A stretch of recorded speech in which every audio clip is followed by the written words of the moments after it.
Hello and welcome to Behind the Scenes, a podcast where we talk about the intersection of art, culture, and big ideas. My name is Sean Malone. I'm your host, also the creative director for the Foundation for Economic Education and creator of the Out of Frame video series on YouTube. Here with me in studio, as always, is Paul Nelson, our head of social media, and of course, Jen Mafasanti, director of communications at the Libertas Institute in Utah. How are you guys doing today? I'm papoosed. Yeah. You and me both, buddy. You and me both. A little behind the scenes. So behind the scenes of behind the scenes. Yeah. Ooh. This is meta. Out of frameception. So we record two of these in one day. Yeah. Spoiler, if you hadn't realized. Typically, yes. That's how we can fit it in. But we do lunch in between, and we are very lucky to have our studio in an area where are many great options. So today we tried a new place, a pupuseria. Oh, yeah. Down the street. And it's Colombian, I believe. Oh, Salvadorian. Oh, it's Salvadorian? Yeah. All right. And got some Colombian flags up on the they had a lot of flags. On the thing in it. Yeah, maybe I just it was delicious. Very good. Hit the spot, but with pupusas, you always are in danger of what I call getting papoosed. Yeah. One too many. Yeah. One too many. I'm with you. I'm right there with you. We overdid it by one pupusa. At least I did. Yeah. Also behind the scenes, our producer did 5 pupusas. I don't know how. Which is 2 more. It would have been overdoing it by 2 if I had done is he that. Still but awake? I think he's probably dead somewhere back there. I think he'll probably keel over at some point. It just hasn't hit him yet. Yeah. Most likely. Papusaning. Yeah, no. It was very good. Look, part of the problem, and this, again, we're really into weird behind the scenes stuff here, but that's the name of the show, so why not? We have a Cuban restaurant nearby, yes. and it's fantastic. And so typically, the guys always just want to go to the Cuban restaurant, and I'm a lover of Cuban food, and I've been a huge fan of Cuban food for probably since I was 18 or 19 years old, and I love it dearly, but I don't need to go to the Cuban restaurant every single time we're at the studio. But that's kind of how it shakes out, because usually it's sort of majority rules, and that's kind of where we end up. But I was able, the last time we were up here, I was able to convince the guys to branch out, and in the same shopping center that the Cuban restaurant is in, there is a Argentinian steakhouse. So I convinced everybody to go there and enjoy steak. And then Paul and I shared a romantic meat plate for 2.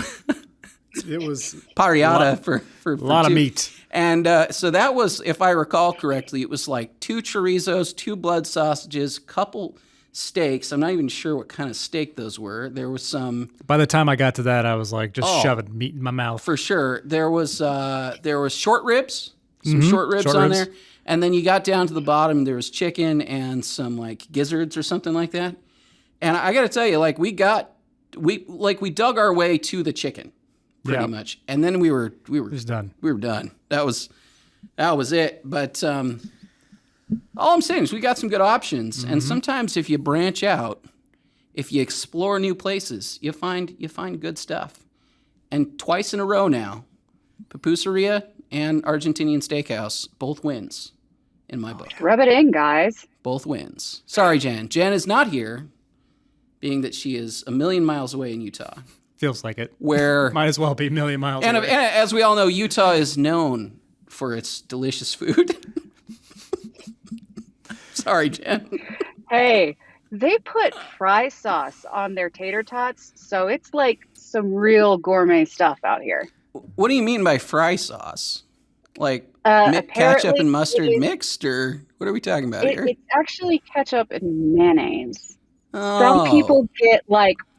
You can buy that at Walmart now. Real edgy and put spices in it too, but it's just ketchup and mayonnaise. Yeah, that's fine. That's pretty spicy for them. But that is probably pretty spicy. Yeah, for Utah. Utah spicy is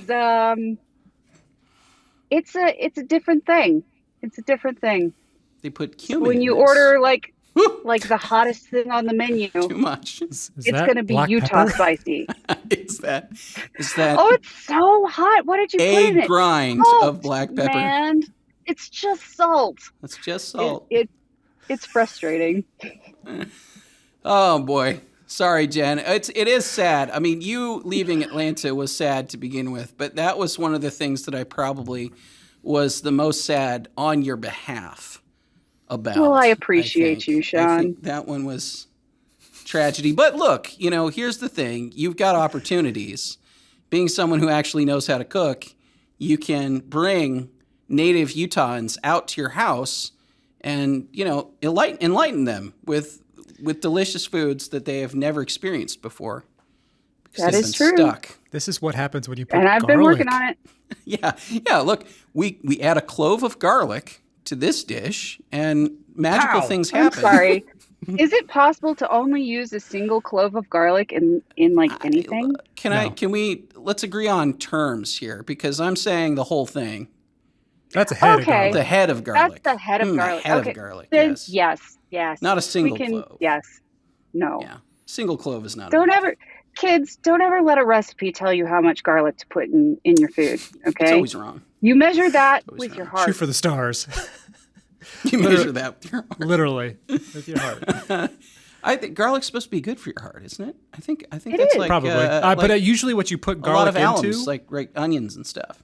what you put garlic into usually isn't very Well, good for yes, I'm not saying that you're gonna that the pesto that you've just made that is gonna be 900 calories a spoonful is gonna you're gonna make up for it with the garlic. But that said, you got to put the garlic in there. Oh, regardless. garlic is Yeah. a miracle. I don't know how to transition this because we started on a completely different. We had no plans to talk about this, but what happens Paul when you had have to start with pupuseria. the pupuseria, and look, I'm into it. But yeah, today we're gonna talk about Free Guy. I mean, there's a little bit of food in Free Guy in that he wakes up and eats his like sugar O's or whatever every day, and then he goes and gets a cup of coffee. Yeah, talking about Ryan Reynolds' latest movie. Which, by the way, Ryan Reynolds on Instagram is one of my favorite things in general. And he posted a thing about how he had the #1 movie in the world. And I don't remember who replied to him, but it was another one of his celebrity friends. It was not Hugh Jackman, although I feel like it should have been. But who said, well, look, I don't understand this. Dwayne Johnson just told me that Jungle Cruise was the #1 movie in the world. So how is this possible? Which, yeah, Fair. amusing. Movie stars. But look, anyway, Free Guy came out. You can see it in theaters. You've probably seen trailers for it for 3 years now because it was supposed to be released a million years ago and didn't get released for various pandemic-related reasons. And it's finally out, and we have experienced it. I assume all of us experienced it in the movie theater. Is that accurate, Jen? That's the only way you can do it. I believe so. Yeah. So I did. My theater Legally. was relative. Well, yeah, right. Could sail the high seas, I suppose. But I did not, and generally don't encourage that because I like movies being made. But my theater was relatively packed. I don't know if you had a decent number of people there, but I did. I had to go to a later screening because the one that 7:00 screening was sold out. Oh, no kidding. All right, well, this honestly is probably the first movie that I can think of that like actually was like reasonably well attended. The theater that I was at wasn't like totally full, but it was, I don't know, maybe 2/3 to 3/4 full. I mean, there's seats in the middle and stuff, but it was pretty decently attended, which I suppose is a good sign. But let me get through the gist of the story. Basically, I mean, it's hard not to get this from the trailers because the trailers, honestly, and this kind of annoyed me. The trailers, I feel like, spoiled too much of this movie, actually. Yeah. Which I thought was kind of disappointing and sad, especially for a Ryan Reynolds movie. I think he's often smarter about the way that his movies get marketed. But anyway, the gist of the movie is basically you've got Guy, who's played by Ryan Reynolds, who goes about his life in sort of a routine. Turns out he is an NPC in a video game that is, let's call it Vice City, basically. It's Grand Theft GTA. Auto, yeah. It's basically GTA. And, players in the game come in and rob banks, and he works at a bank with his best friend. Buddy. Literally his best friend's name's Buddy. And Guy and his buddy work at a bank and get robbed every day, and it's just a routine part of their lives. Multiple times a day. For some reason, they don't think this is weird, even though they seem to be sort of sentient, characters or whatever. But this goes on. He is, on day, infinity of having the same loop play out over and over again. And this time, though, he accidentally encounters a woman on the street who is humming a song. I believe it was a Mariah Carey song. I'm trying to remember what song it was. But Fantasy. Fantasy by Mariah Carey. She is singing the song, and then he picks up on this and is amused by it, and then decides that he's sort of in love with this girl. And that breaks the chain for him. He becomes not just stuck in his loop anymore. And, kind of entertaining stuff ensues, as we will probably talk about throughout the course of this episode. But basically, like, it's about, in a lot of ways, it's about sentient AI, essentially, and something that, like, turns him into an individual who is willing to make his own choices and sort of break away from the loop, break away from the pre-programmed pattern that he was otherwise stuck with. But at the same time, the movie is also happening in the real world, and that is more of a situation with a sort of evil capitalist video game executive played by Taika Waititi. And the girl that Guy meets on the street is actually a video game designer who is only in the game to see if she can find some mysterious evidence of Taika Waititi stealing her code and using it illegally in the game so that she can win a lawsuit against him. So there's like sort of those two parallel stories happening at the same time. A lot of it's in the game world, and then a lot of it's, outside the game world. Interestingly enough, they don't really make any distinction in terms of style or like the way that they shot it or lit anything. So like the game, in-game and out of game, like feel very similar. So I thought that was interesting. I noticed that as well.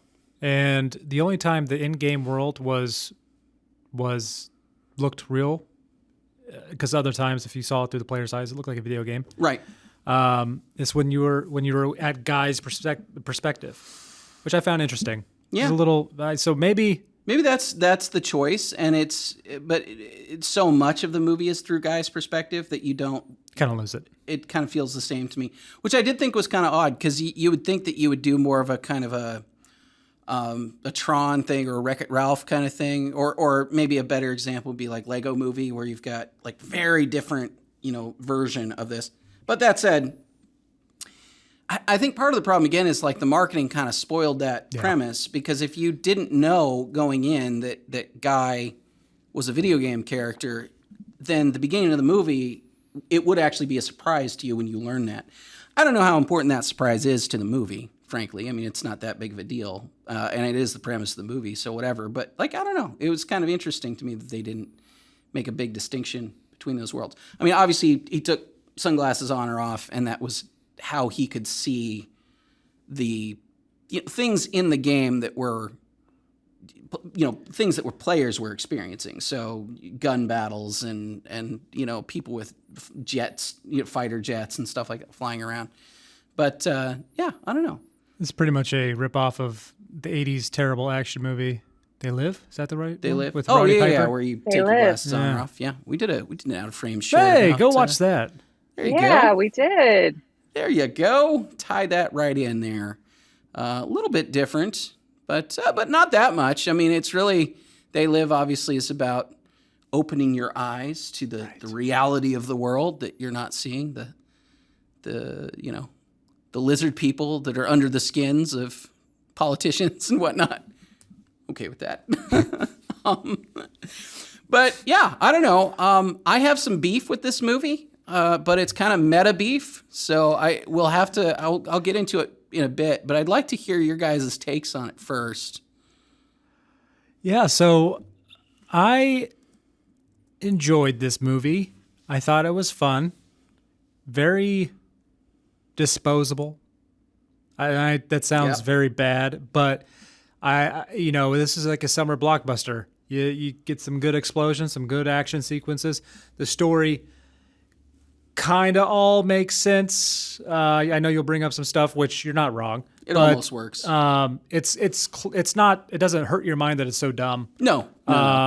So everything just kind of works. And Ryan Reynolds is that guy carries the movie. he's so charming. He might be the only person I can think of right now where, I don't know. I mean, maybe this is just me, but he's a variant of what you would historically expect, like a movie star that can open a big movie to kind of be like. Obviously, you think of guys like The Rock now who can kind of do this too, but I feel like that's fading away from me a little bit. But Ryan Reynolds can still legitimately open a movie. Like, I'll go just to see a Ryan Reynolds movie a lot of the time now, which I can't think of too many guys where that's still the case. I mean, it's like the old Denzel Washington or Tom Cruise or somebody like that who, like you put their name on the marquee and people are like, yep, yeah, I'm in.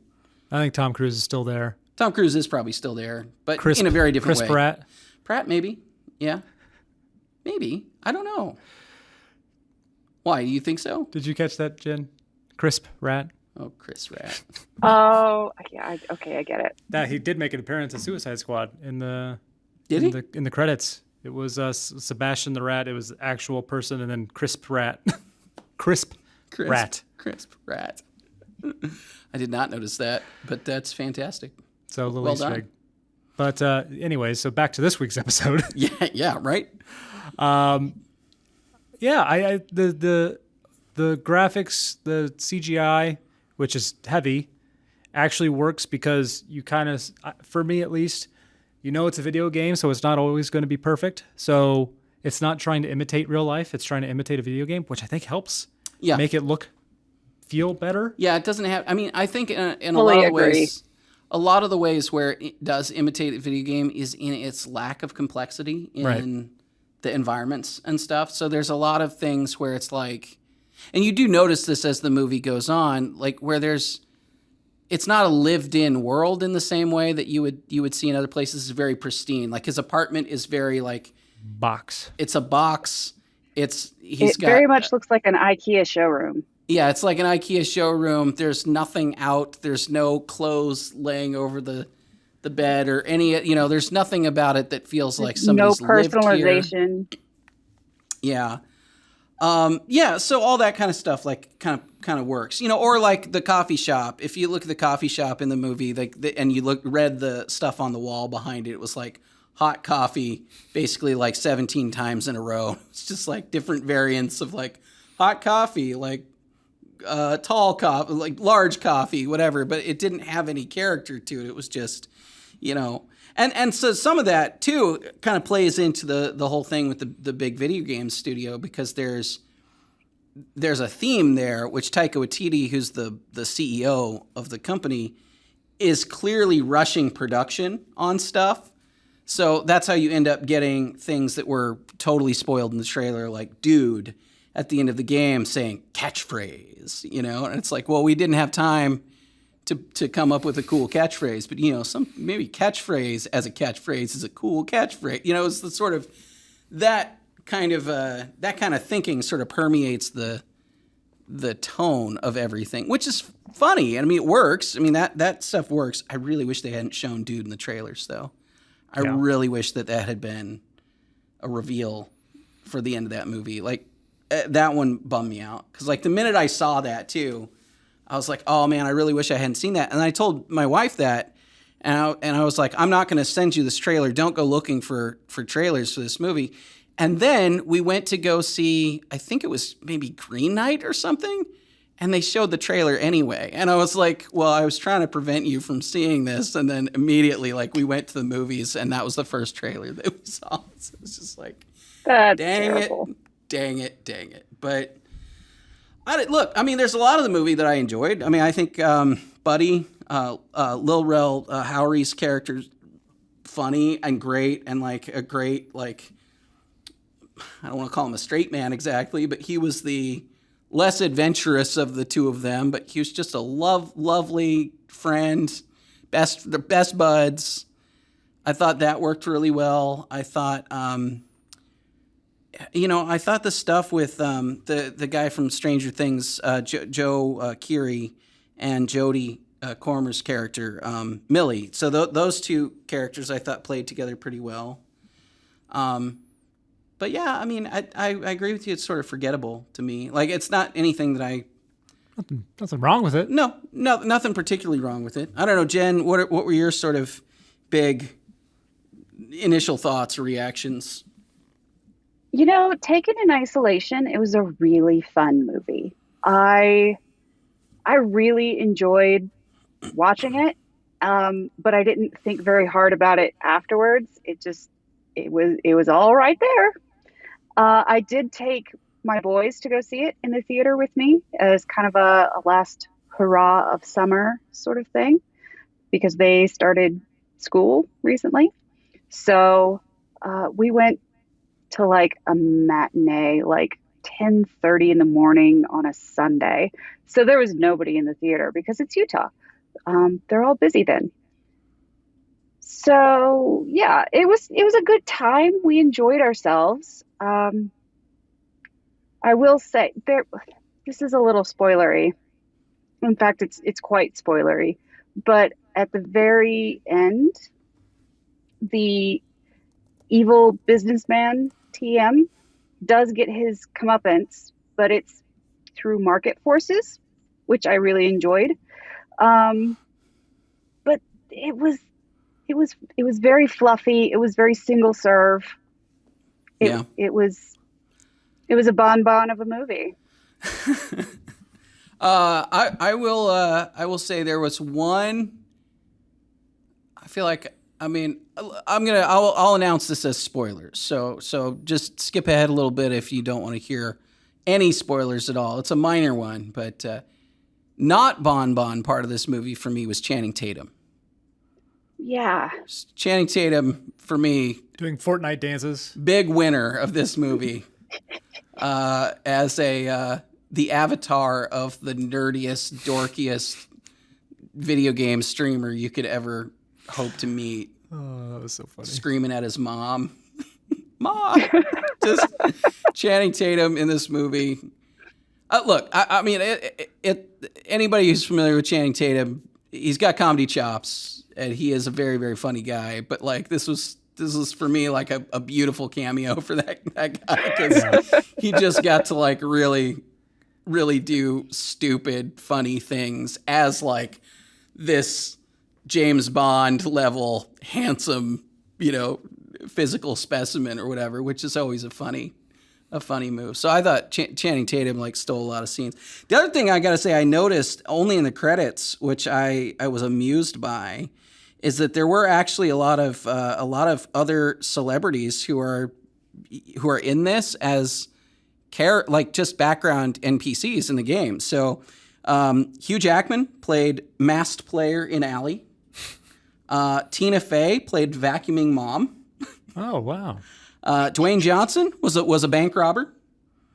He's one of the bank robbers. John Krasinski was silhouetted gamer, which I don't know where he appeared in there. Of course, Alex Trebek was in this, where everybody in my theater was like, oh, like Ed's big awe when Alex Trebek came on screen. I mean, again, they made this, they shot this, I don't know, 3 years ago, maybe? So, I mean, you didn't get that. But yeah, that amused me, and it's stuff that I certainly didn't notice until I saw the credits. So it's kind of funny. They also had a lot of real life streamers, which yes, my theater had people cheering, really cheering when some of those streamers came on. Yeah. Look, I went there were a bunch of high school kids there, so they were like into it. I mean, I'm not surprised. I'm just so their performances were. How do I say it? Just terrible. No, they were not good. It kind of took me out of the movie. But me too. I get why they put him in there, but boy, Was it bad? Yeah. It wasn't PewDiePie. Not a PewDiePie. What's the kid from Mythic Quest name? The little YouTuber. Oh, Pootie Shoe. Pootie Shoe. Yeah. Yeah. I don't know. I half wonder if that was a late edition.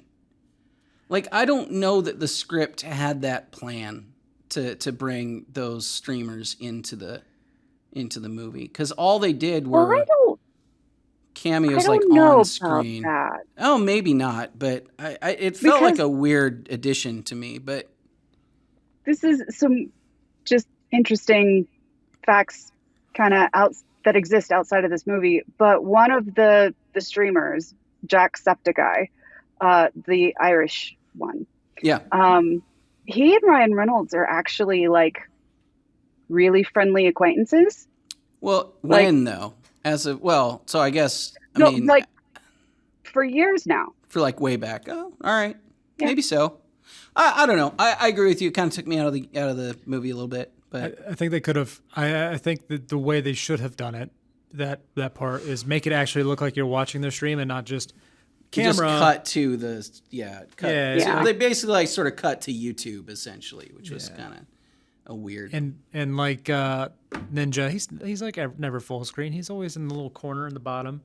Just it was not well done, and they did it like 2 or 3 times. Yeah, they did it. They did it a few times, and it just really, that one at the end, it really just like stopped the momentum of the third act for me, which was, and then they had to bring it back up.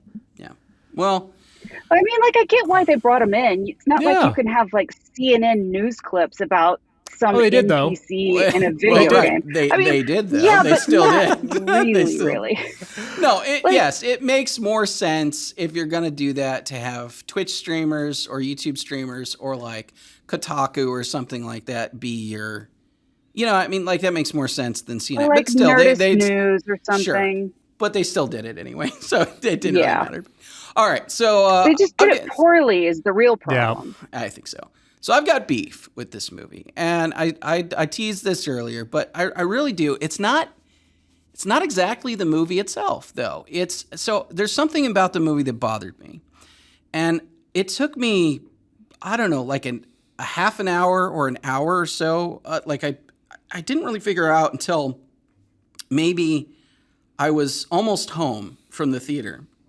I was talking to my wife about it on the way home, and I'm like, there's something about it that just, the only way I can describe it is like it rubbed me the wrong way. There was something about the movie that like annoyed me on like not, and it wasn't about the characters. It wasn't about the story per se.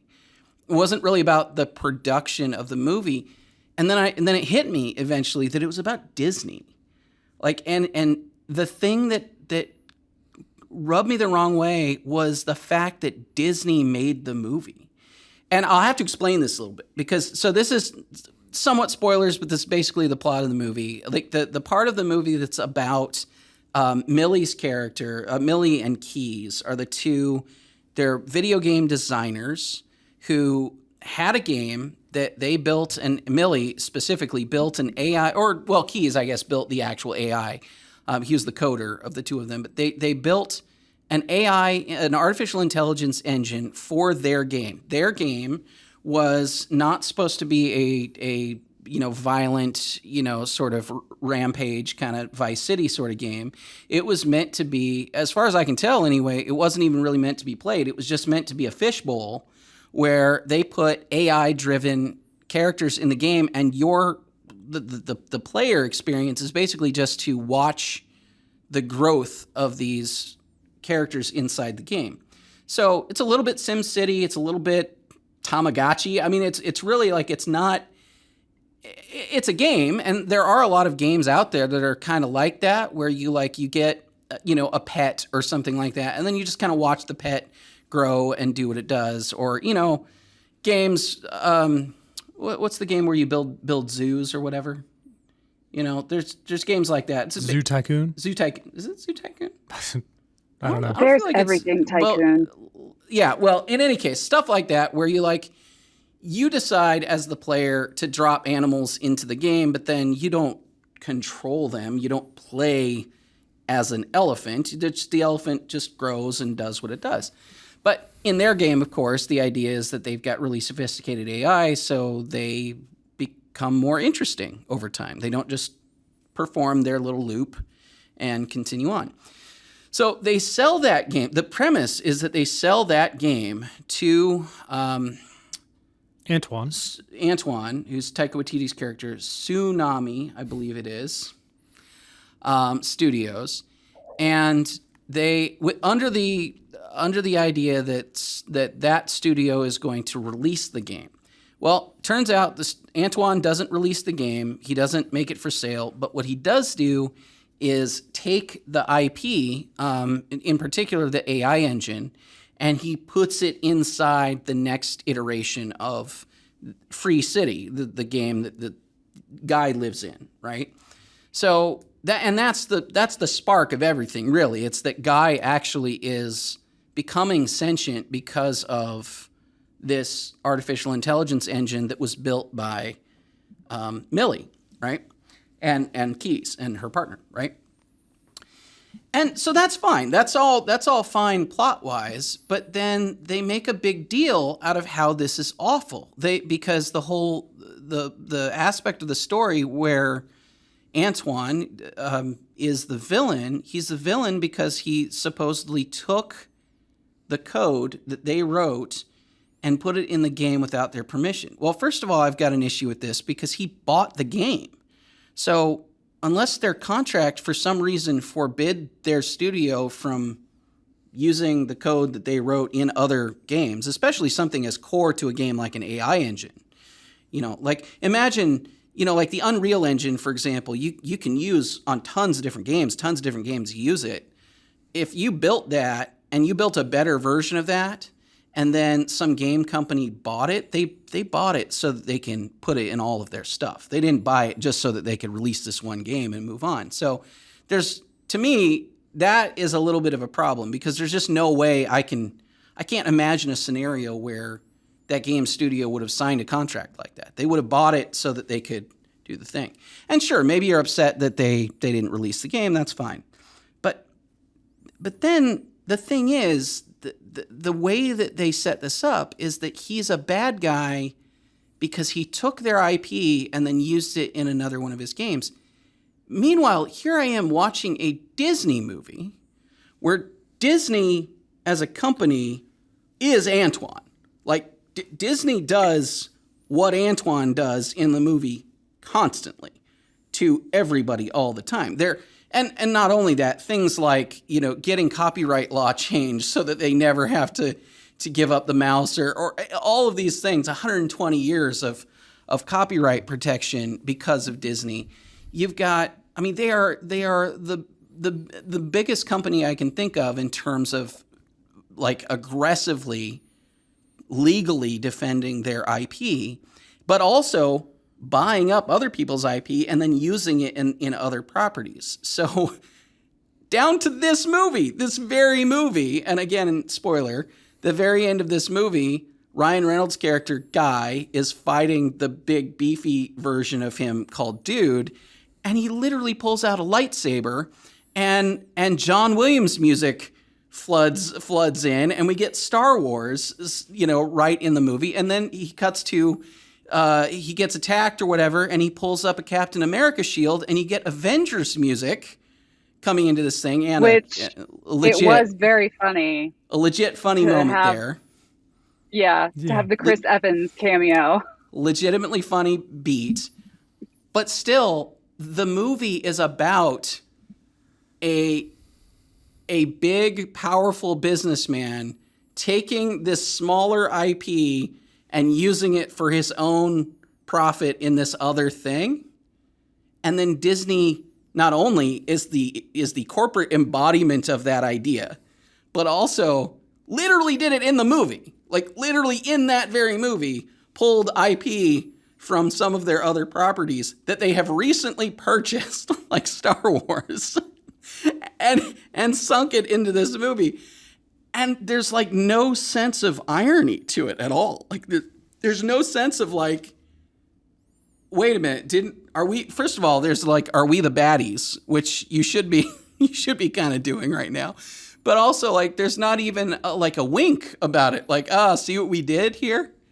No, it's like they don't even realize that they're telling a story saying that this is evil, and it completely describes them, which is super bizarre. And that's what, like, by the time I got home, I was like, oh, yeah, like that's what rubbed me the wrong way about this. It wasn't like Ryan Reynolds was good. Like, a lot of the stuff in the movie was good. But then by the time I got home, I was like, why did Disney make this? Because this is just a self-own for Disney. And like, they don't even realize it, which is super weird to me. I don't know. Anyway, that's my beef. That's my big beef. It makes sense. I understand. I get. To me, I felt like it was just an easy shot at like EA. Well, sure. But it's an easier shot at Disney. Yeah. No. Yeah. It's like, how do you not see that? Like, how are you the Disney exec and you don't go, hey, well, you don't think that this might hit a little close to home for us? Like, this might. We are benevolent. Right. It's different when we do it. It's different when we do it. Yeah, man, I don't know. It was weird to me. And look, part of this probably too is just that, like, lately I've seen Disney movie or just Disney property after Disney property, and it comes back to what you've said a million times, Paul. It's content. It's like there's no heart or soul in it. There's nothing in it that makes me feel like there was somebody behind it. Like, we were talking last week about Suicide Squad, right? Suicide Squad, for better or worse, maybe you don't like it, whatever, but it feels like a James Gunn movie. Mm-hmm. And it feels like somebody, and you can tell that James Gunn likes these characters and he had fun doing something with these characters.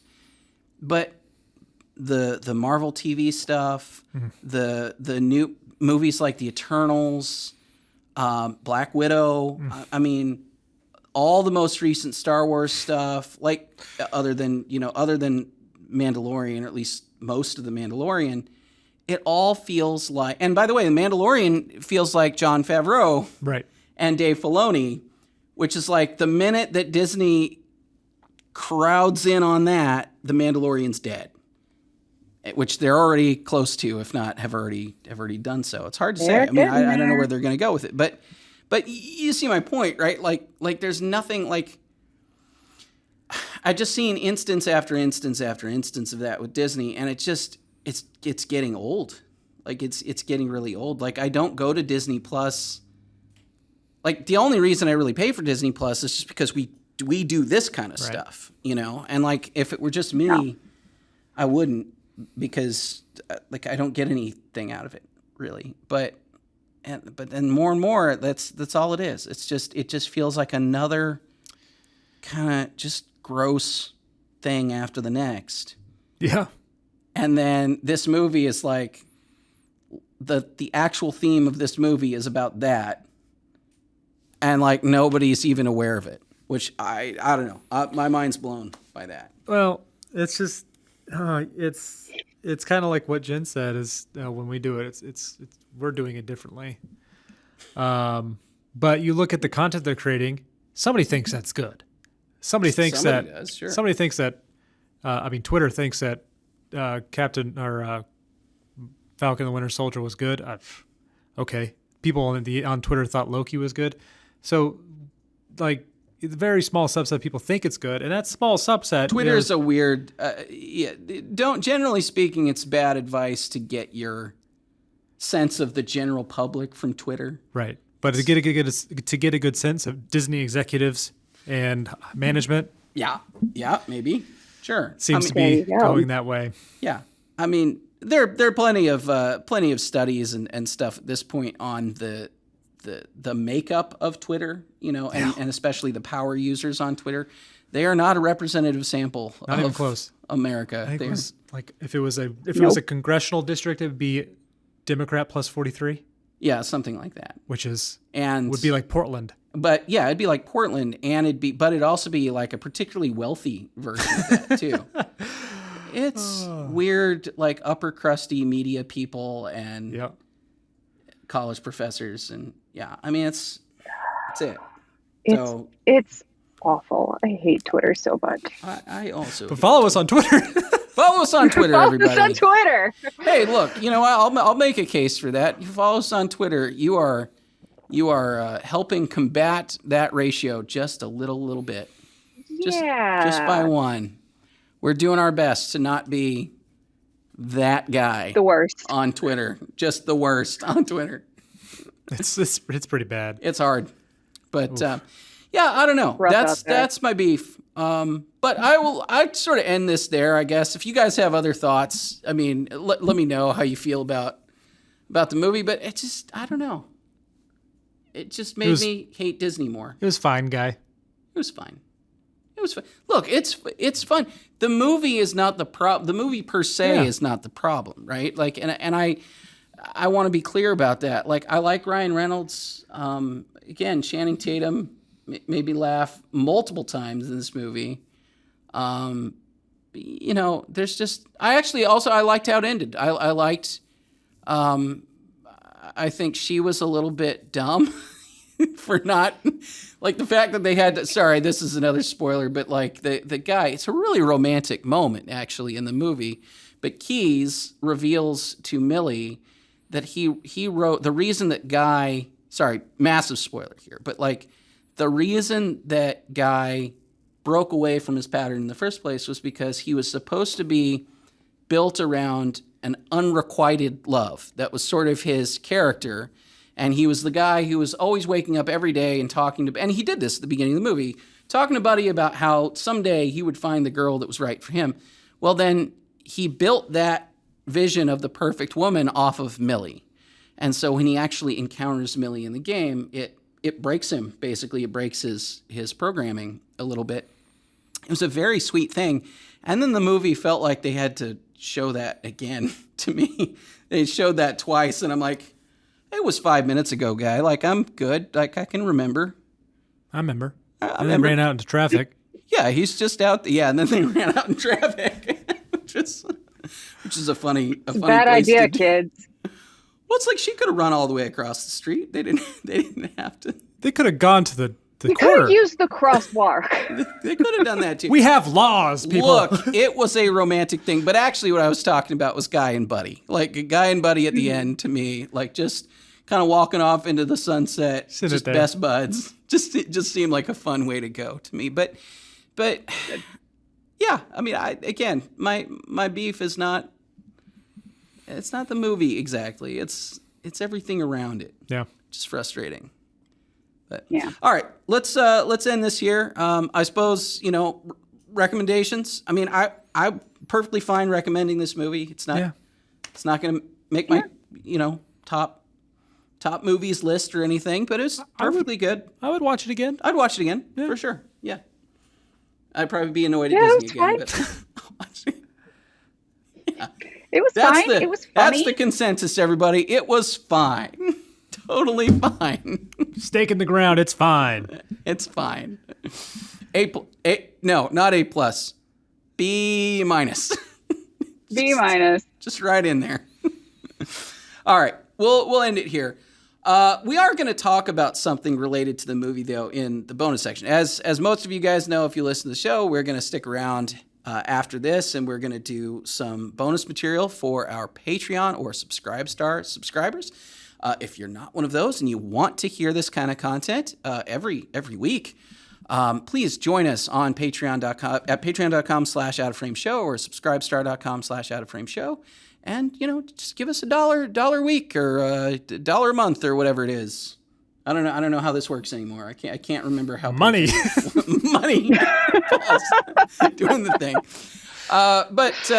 For everybody who does that, thank you so much for supporting the show. For everybody else, thanks for watching and subscribing to the channel, checking out Out of Frame on YouTube, and of course, Facebook, Twitter, Instagram, TikTok, all that stuff. We appreciate all of your support. But for everybody else, we will see you next time.